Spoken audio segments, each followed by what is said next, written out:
13 et 14 juin, j'accueillerai ici au village potager des dirigeants et managers qui ont décidé de faire un pas de côté. J'ai choisi ce lieu pour différentes raisons.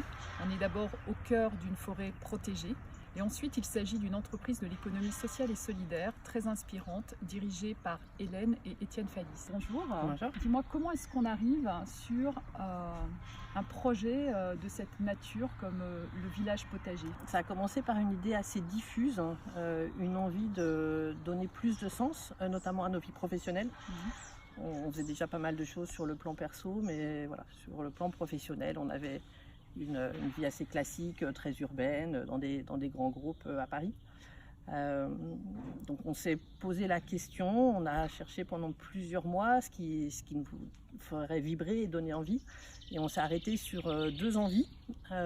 Étienne, il voulait créer de l'emploi, donc vraiment le côté social de la création d'emplois. Et moi, je voulais créer une entreprise qui a un vrai impact environnemental. Et donc c'est comme ça qu'on est venu au maraîchage, puisque l'agriculture, et notamment l'agriculture locale, c'est vraiment une activité qui crée plein d'emplois, des emplois locaux, des emplois qui font du bien, parce que faire pousser des légumes, ça apporte autre chose que juste un job. En fait, c'est un grand pas de côté que vous avez fait. Il y a eu des étapes intermédiaires pour arriver jusque-là. Comment est-ce que le projet a mûri en fait?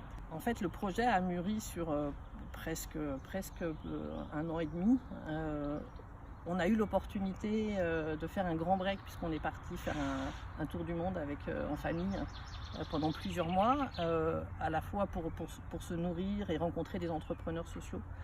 Et en fait, c'est au sein d'une ONG qu'on a découvert l'agriculture et qu'on s'est rendu compte en fait de tout l'impact que le maraîchage pouvait avoir. Voilà, donc c'est au retour de ce projet, c'est pendant ce projet qu'on a eu l'envie du village potager, et après on a mis presque 1 an à le préparer. Chaque jour qui passe, est-ce que cette quête de sens, elle est au rendez-vous? Elle est au rendez-vous elle est au rendez-vous par le côté hyper concret. Ça, c'est vraiment quelque chose qui est très différent par rapport à nos vies d'avant en fait. Voilà, tous les matins, il y a des choses très concrètes à faire. Il y a évidemment beaucoup de préparation et d'anticipation, mais je pense que ce côté de construire en fait, et de voir les choses changer, et de voir le village se construire, que ce soit dans les champs, que ce soit dans les bâtiments, ça c'est vraiment très inspirant et enrichissant. Le 13 et le 14 juin, on sera ici avec un groupe de dirigeants et de managers qui ont décidé de faire un pas de côté. Qu'est-ce que tu penses de ce concept et de cette invitation à ce recul?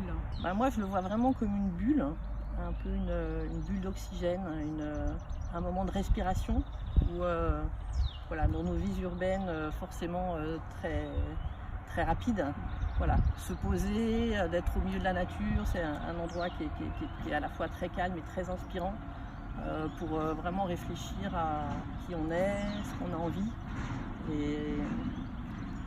Et c'est vrai que s'inspirer de la nature, c'est magique parce que c'est à la fois un écosystème qui est extrêmement complexe, mais vraiment performant et inspirant.